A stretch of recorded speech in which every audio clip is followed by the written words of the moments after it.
Yesterday was a day of losses and gains for the Aggies.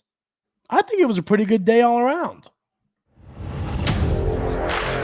You are Locked On Aggies, your daily podcast on the Texas A&M Aggies. Part of the Locked On Podcast Network, your team every day.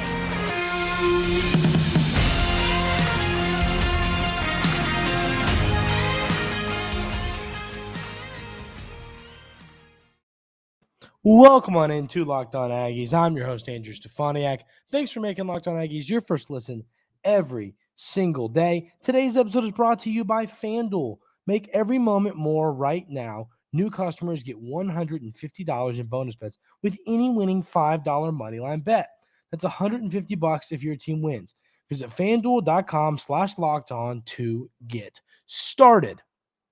So, yesterday, a ton of stuff happened. I mean, we have a jam-packed show for you today here at Locked On Aggies.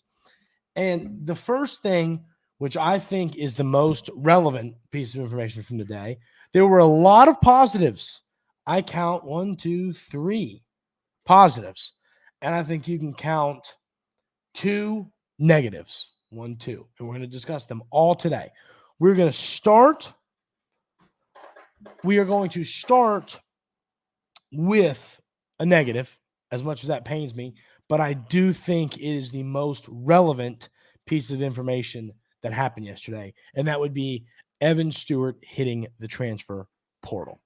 So I'm going to be honest, I felt this coming for a long time. I don't know if y'all felt the same way, if you everydayers felt the same way, but it just felt like, so I don't love the way Evan Stewart handled the situation late in the year, kind of quitting on his team and not playing. I don't love any of that. But at the end of the day, and this is a knock on Jimbo Fisher, not the current staff, but I don't think Stu was used right. I don't think he was used enough for who he was. If I was him, Evan Stewart is an NFL football player. There is no changing my mind on that. There's zero changing my mind. Evan Stewart is an NFL football player. And with the new offense, I think he could have gotten there at Texas A&M, but I understand him wanting to make the move elsewhere. It hurts losing him. It hurts losing Evan Stewart next year. And that's why, in the open here, I said it was a good day all around. The reason I say that is because, to me, this was expected. It hurts to lose him. I'm not going to sit here and convince you that it's not a big deal, because it is a big deal, and it does hurt. But I just saw it coming. I think he knew, hey, I got to go find somewhere to get the best out of my, college. I mean, if he goes and has 1,250 yards and 9 touchdowns somewhere, at a Bama, USC, a couple of the schools I've seen associated with his name early, I'm pretty confident that he could be a first-round pick in the NFL draft. That's how good he is. We all know that.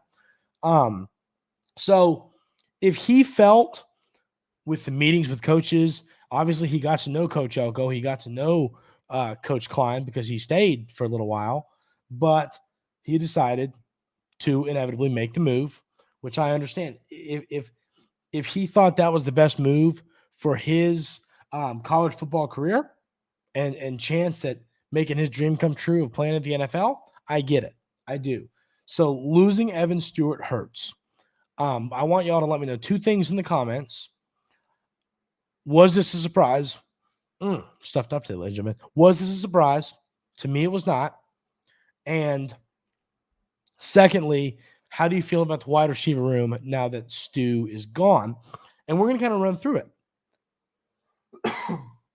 Excuse me. So, looking at this wide receiver room right now, it kind of makes sense.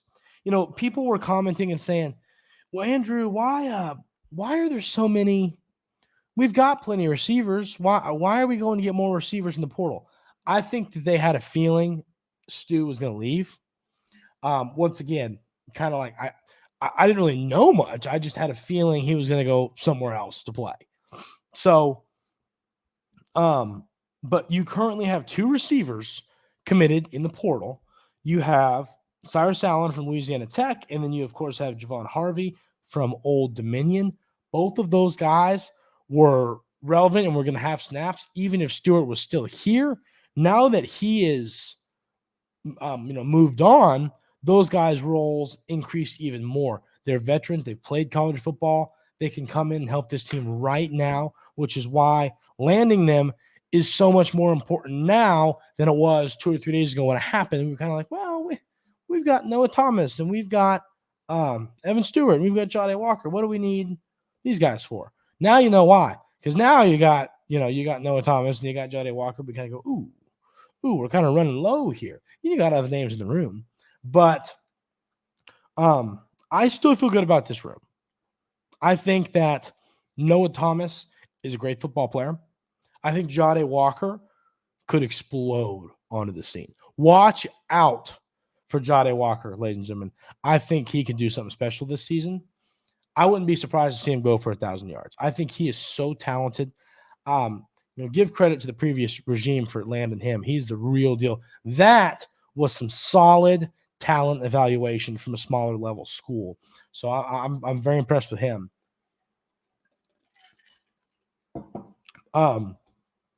But yes, as a whole, I feel okay about this wide receiver room. I do. I know losing somebody hurts, somebody the caliber of Evan Stewart, but once again, it kind of makes sense. He didn't get the football like I kind of think he deserved. He didn't get the football like someone as talented of a player as he was should have gotten the football. He should have been getting 12 targets a game. He was, there were a few games, especially in big games, where he just vanished. He was just out of there. So this loss hurts, ladies and gentlemen. But once again, why I still think it was a positive day overall was kind of thanks to some of the additions. You had 2 additions, one via high school, one via the transfer portal, and you got somebody back. We'll talk about that in segment 2. But I want everybody to let me know their thoughts on the Evan Stewart situation in the comments. Like I said, I know this one hurts. Losing him hurts. He's a talented football player who's going to have a good season. I just hope wherever he goes, we ain't playing him next year because I don't want any. That's how good he is. I don't want to mess with that at all. So best of luck to Evan Stewart, like I said. And those who might say, well, maybe he'll come back. I'm not going to say there's zero chance because of what we're getting ready to talk about next, but I just don't think we need to be getting our hopes up about every single player that enters the portal. Well, maybe they'll come back. Maybe, but I don't love the chances of that happening. So best of luck to Evan Stewart wherever he ends up. He's talented. He's going to have a really good season somewhere. Best of luck to him. But it's time to move on and talk about offensive lineman Chase Bisontis. He pulled his name out of the portal. He's back, and this is huge. I'll tell you why coming up right here on Locked On Aggies. But first, I got to tell you about our wonderful friends over at FanDuel. As the weather gets colder, the NFL offers stay hot on FanDuel. Right now, new customers get $150 in bonus bets with any winning $5 moneyline bet. That's $150 if your team wins. If you've been thinking about joining FanDuel, there's no better time to get in on the action. The app is so easy to use. There's a wide range of betting options, including spreads, player props, over-unders, and a ton more. I love using FanDuel. It's the app I use when I'm betting on sports. It's just a ton of fun. It's super easy to use. I highly recommend going to check out FanDuel Sportsbook. Visit FanDuel.com/lockedon and kick off the NFL season. FanDuel, official partner of the NFL. So, Chase Bisontis is back. We discussed this yesterday when we talked about, Walter Nolan, which we'll talk about him in segment 3. We've got a little bit of an update there. But getting back some of your talented players on the roster that you had the year before sometimes are the most important gets. Chase Bisontis, now, Did he have the best season? I don't believe so. Did he show flashes of this kid could be elite? Yes, he did. But what I will tell you is this. I think that Chase Bisontis, you got to remember, he was a freshman All-American for that matter, but a freshman. Freshmen in the SEC are not supposed to be playing on the offensive line. That's just not what you're supposed to be doing. But he did, and I believe he proved what he can do in the future. So, was he great this season? I think there was a lot he could have done better, but I'm not upset about it because he was a freshman. He's got to develop. He's got to get bigger, faster, stronger. And that is kind of what I'm getting at here. So, no, this is a massive get. Getting Bisontis back is like getting a top 5 offensive lineman in the transfer portal. That is how you have to look at this. You can't look at this like, oh, yeah, we got Bisontis back. We still need O-lineman in the portal. Yes, we do still need offensive lineman in the portal, but getting Chase Bisontis back is a starter right there. There's a starter back. Boom. Done. Dealt with. You got a guy back right there immediately that is going to start on your offensive line next season. So, you kind of see what I'm getting at here. We still need more offensive linemen in the portal. I still don't. If you went and got 3, I wouldn't be upset about it because we know how important depth is. We discuss that all the time, especially at the offensive line. Players are going to be coming in and out all year long with injuries. I mean, when you're playing offensive line, you're getting in a mini car accident, 80 times a game. Like that is what 70 times a game. That is what you're doing. There are going to be injuries on the offensive line. So you have to have depth. Chase Bisontis, I don't consider depth because I think he's going to be out there starting. You have to go get a couple more guys that could compete for a starting role. And if not, add depth to this offensive line room. I can't sit here and beat this drum enough when it comes to this offensive line. You have to have a good offensive line this year.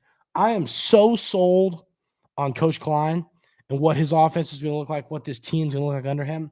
But at the end of the day, as much as I can reiterate this a ton, you have to have the offensive line to do it. If you don't have the offensive line, I don't care how good, I say it all the time, I don't care how good your quarterback, your running back, your wide receiver, if you don't have a good offensive line, it's not going to work. So getting Bisontis back is massive to me for this football team, massive for this offensive line. And I feel a lot better about where we are at offensive line-wise, bringing him back. So, today's signing day, and we're going to kind of do, when we see who signs, who doesn't sign, do we get some flips? When we see all that, excuse me. When we see all that, we will kind of talk more about this offensive line, who is going to start, who's talented, who's going to be out there. When it comes to, you got some freshmen, you got some older guys. We'll break down this position group in this room as a whole, and we'll do that as well more when the portal ends and we bring in a couple guys in the portal.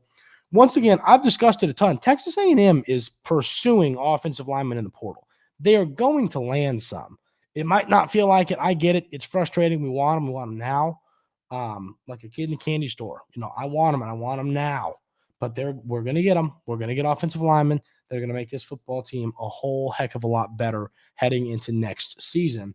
So getting Chase Bisontis back is a massive get for this Texas A&M football team. And once again, I'm going to reiterate this point one more time. It might feel like, well, Andrew, he was on the team last year. Does it even really count? You got to look at it like this. He was no longer on your team. He had left. He was gone. And he was one of the top offensive linemen in the portal. And now he's back. You have to look at it like, wow, forget his name, close your eyes and go, wow, we just got one of the top offensive linemen in the portal. That is how you got to look at it. Because that's, I think, what you're getting in Bisontis. We know how good he is. We know how good he can be.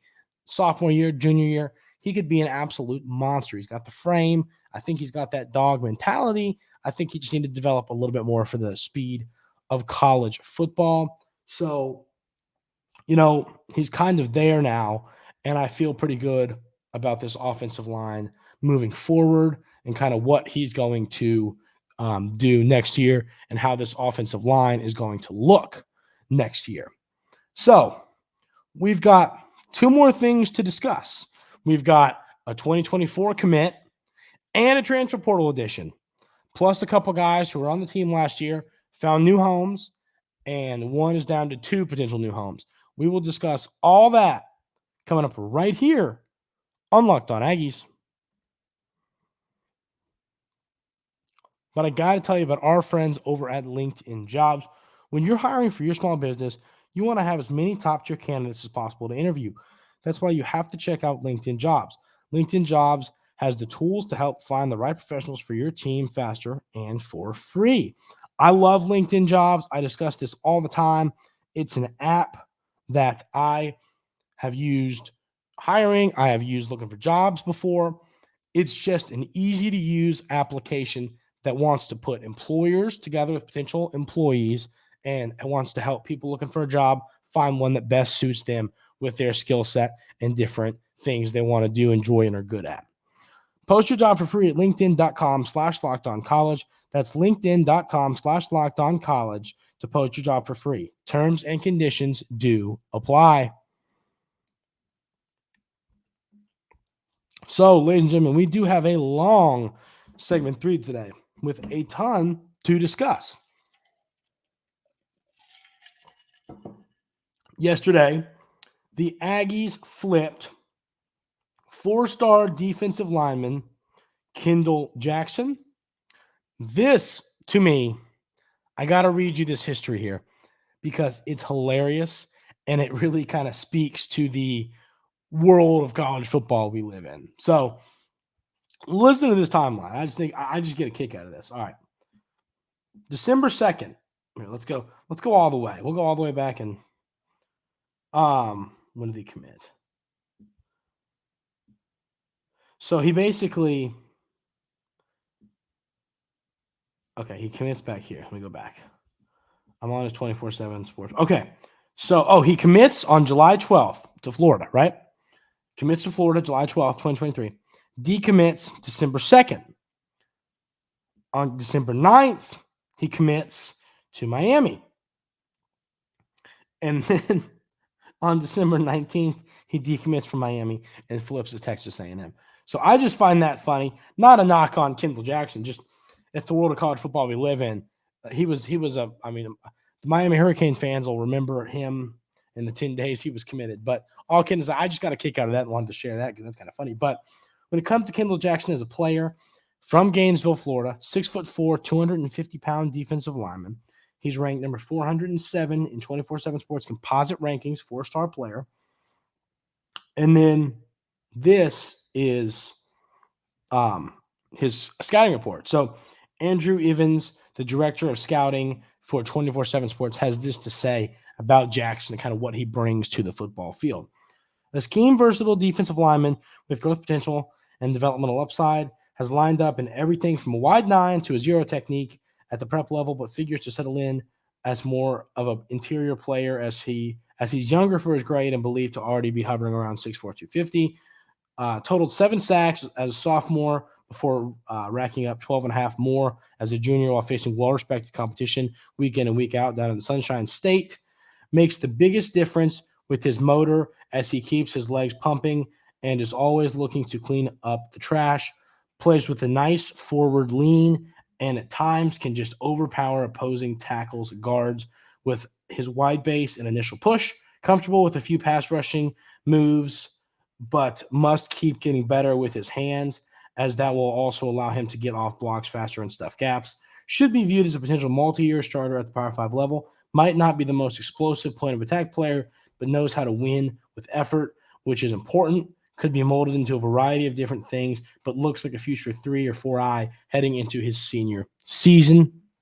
So Kendall Jackson's a player that I think you're going to see on the field pretty early on into his career. I think sophomore season, you'll see him get some run. Let's run through this offer list. That's one thing I always look at. So some might go, well, he's ranked 407th in the class. If Mike Elko likes a guy, I trust him.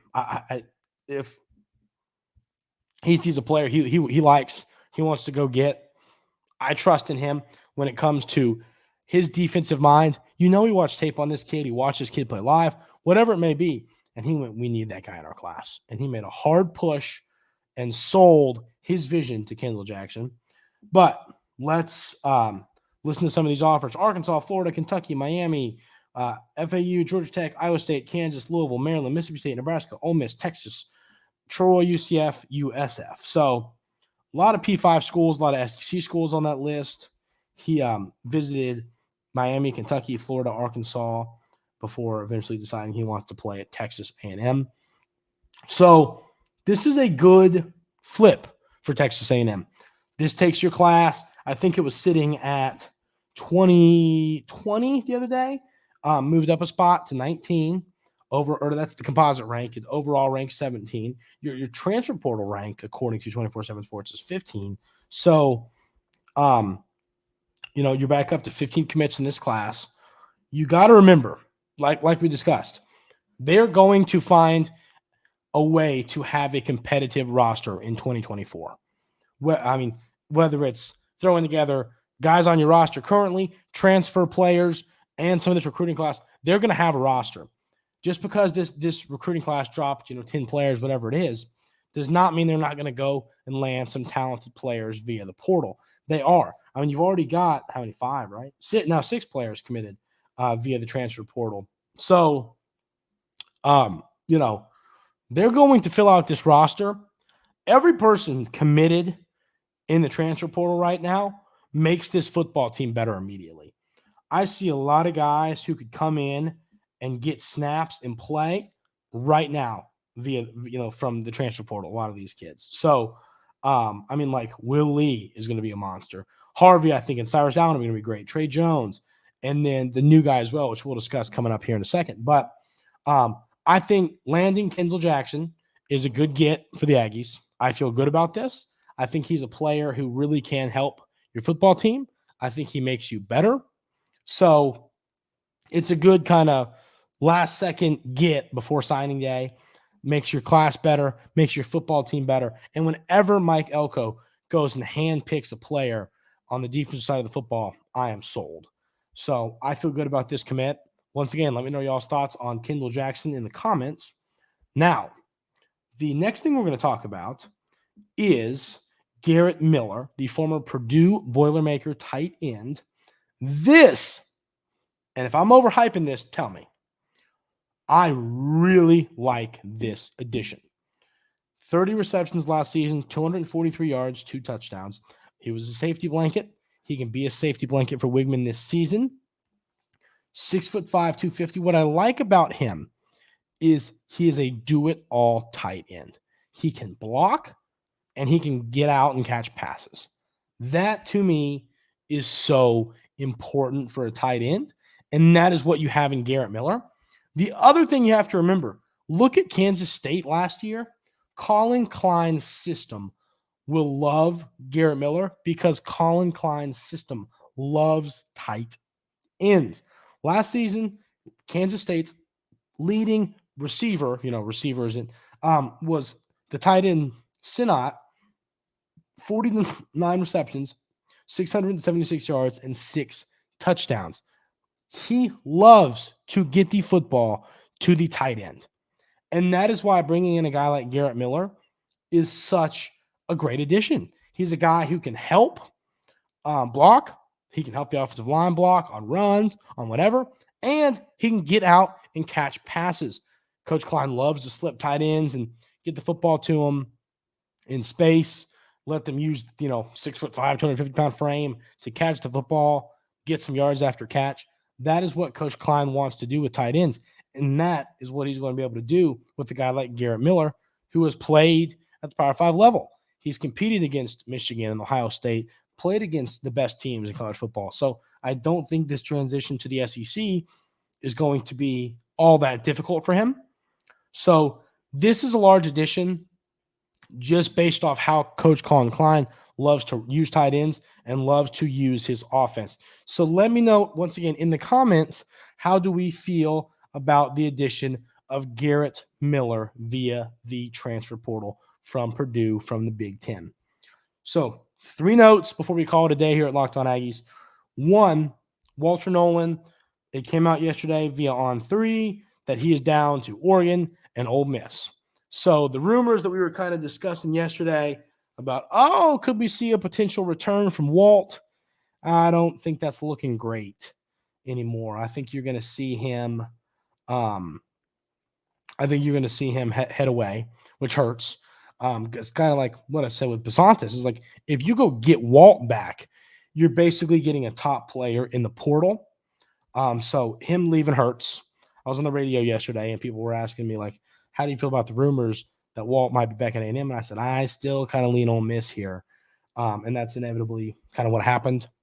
I still lean that way. I still think he ends up at Ole Miss, which hurts because we all know who Walt is. And then LT Overton commits to Bama. Best of luck to him. But now when I say this, let me add the caveat.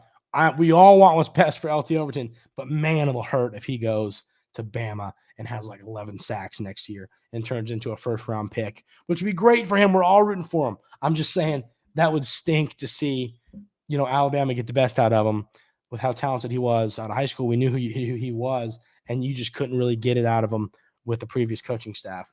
And then the last one, I want to hear everybody's thoughts on this in the comments. Fadil Diggs commits to Syracuse. I just don't like that. I don't like that. Coach Elijah Robinson kind of taking the team with him. He has every right to do it. Nothing illegal here. I'm just saying there's something,